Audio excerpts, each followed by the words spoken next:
Hello friends, K കിച്ചണിലേക്ക് എല്ലാവർക്കും സ്വാഗതം. ഇന്ന് നമുക്ക് പ്ലെയിൻ ബട്ടർ ദോശ ഉണ്ടാക്കുന്നത് എങ്ങനെയാണെന്ന് നോക്കാം. അതിനുവേണ്ടി ഞാൻ ഈ കപ്പിന് ഒരു 3 കപ്പ് അരി എടുത്തിട്ടുണ്ട്. അത് ഒരു ജാറിലേക്കിട്ട്, പിന്നെ ഈ കപ്പിന് 1 കപ്പ് ഉഴുന്നും എടുത്ത് അതും കൂടി ഇതിനകത്തിട്ട് അതിലേക്ക് അത് കുതിരാൻ വേണ്ടി അതിലേക്ക് കുറച്ച് വെള്ളം ഒഴിച്ചിട്ട് നമുക്കൊരു 8 മണിക്കൂർ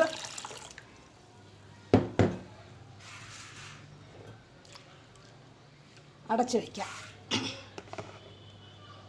ഇപ്പോൾ നമ്മുടെ ആ അരി നല്ലതുപോലെ കുതിർന്ന് വന്നിട്ടുണ്ട്. ഇനി നമുക്ക് ഒരു മിക്സിയുടെ ജാറിലിട്ട് അത് അരച്ചെടുക്കാം. അരിയും ഉഴുന്നും കൂടി നല്ലതുപോലെ അരച്ച് ഈ പരുവത്തിന് വേണം അരച്ചെടുക്കാൻ. ഇനി നമുക്ക് അതിലേക്ക് ആവശ്യത്തിന് ഉപ്പിട്ട് കൊടുക്കാം. ഉപ്പിട്ട് നല്ലതുപോലെ ഇളക്കാം.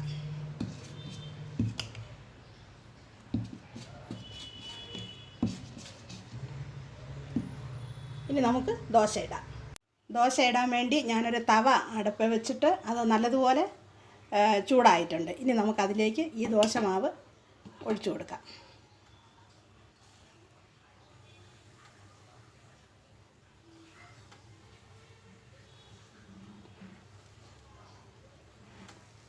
നല്ലതുപോലെ കനം കുറച്ച് ഇത് പരത്തിയെടുക്കണം.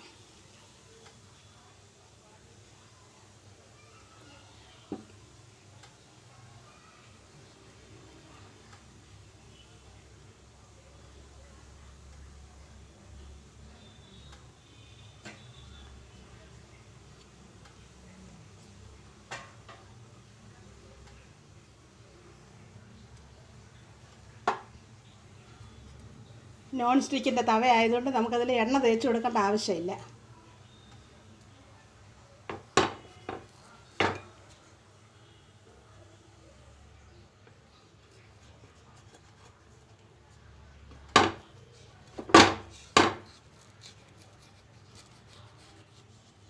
നമ്മൾ ദോശ ഇടാൻ വേണ്ടി അരച്ചെടുത്ത ആ മാവില്ലേ, അത് ഒരു 6 മണിക്കൂർ റെസ്റ്റ് ചെയ്യാൻ വെച്ചിട്ടായിരുന്നു നമ്മൾ ദോശ ഇടാൻ വേണ്ടി എടുത്തത്.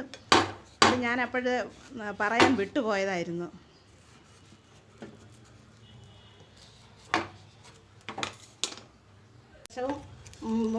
വെത്ത് വന്നിട്ടുണ്ട്. ഇനി നമുക്കത് തിരിച്ചിട്ട് കൊടുക്കാം. തിരിച്ചിട്ടിട്ട് നമുക്കതിലേക്ക് സ്വല്പം ബട്ടർ തേച്ച് കൊടുക്കാം. ബട്ടർ ഇല്ലെങ്കിൽ നെയ്യ് തേച്ച് കൊടുത്താലും മതി.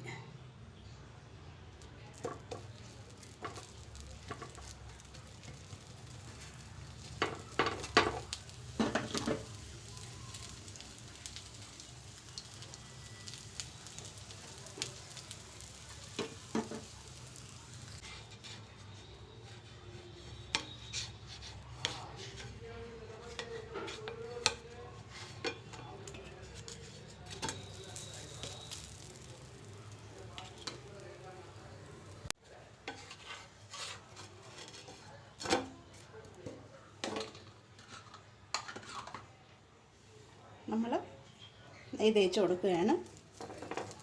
ബട്ടർ ഇല്ലെങ്കിൽ നെയ്യായാലും മതി.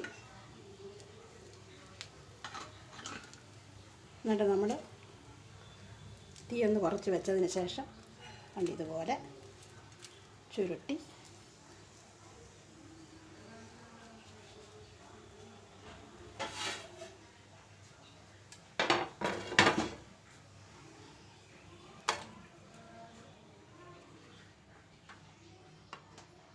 മാവ് ഒഴിക്കുന്ന സമയത്ത് നമ്മൾ തീ കുറച്ചിട്ട് വേണം മാവ് ഒഴിച്ച് കൊടുക്കാൻ.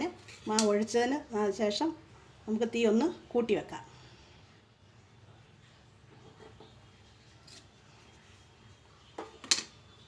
മുഴുവനും നമുക്ക് ഇതുപോലെ ചുട്ടെടുക്കാം.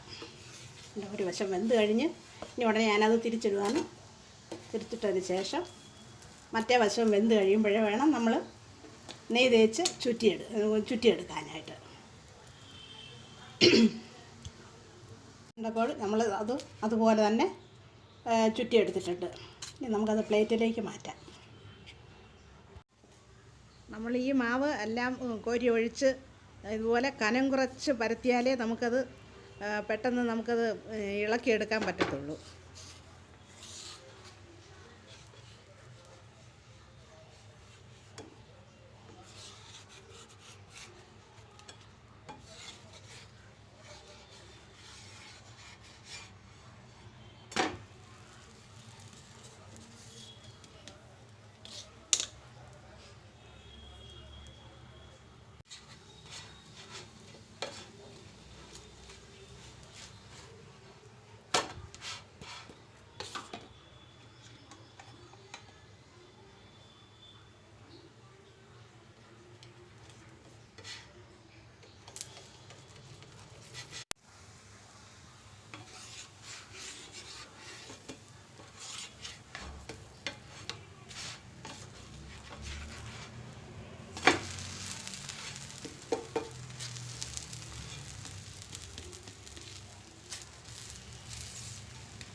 ഞാൻ ആ ദോശയെല്ലാം നല്ല ഭംഗിയായിട്ട് ചുട്ടെടുത്തിട്ടുണ്ട്. ഇനി നമുക്ക് അതിൻ്റെ കൂടെ ഒരു ചട്നി സാമ്പാറും കൂട്ടി നമുക്ക് കഴിക്കാം. വളരെ ടേസ്റ്റുള്ളതാണ്, വളരെ ഹെൽത്തിയുമാണ് ഈ ദോശ. എല്ലാവർക്കും ഇത് ഇഷ്ടപ്പെടും. എല്ലാവരും ഇതൊന്ന് വീട്ടിലുണ്ടാക്കി നോക്കണം. വീഡിയോ ഇഷ്ടമായെങ്കിൽ കൂട്ടുകാർക്കെല്ലാം ഒന്ന് ഷെയർ ചെയ്ത് കൊടുക്കണം. സബ്സ്ക്രൈബ് ചെയ്യാനും ലൈക്ക് ചെയ്യാനും മറക്കല്ലേ. വീഡിയോ കണ്ടതിന് താങ്ക് യു.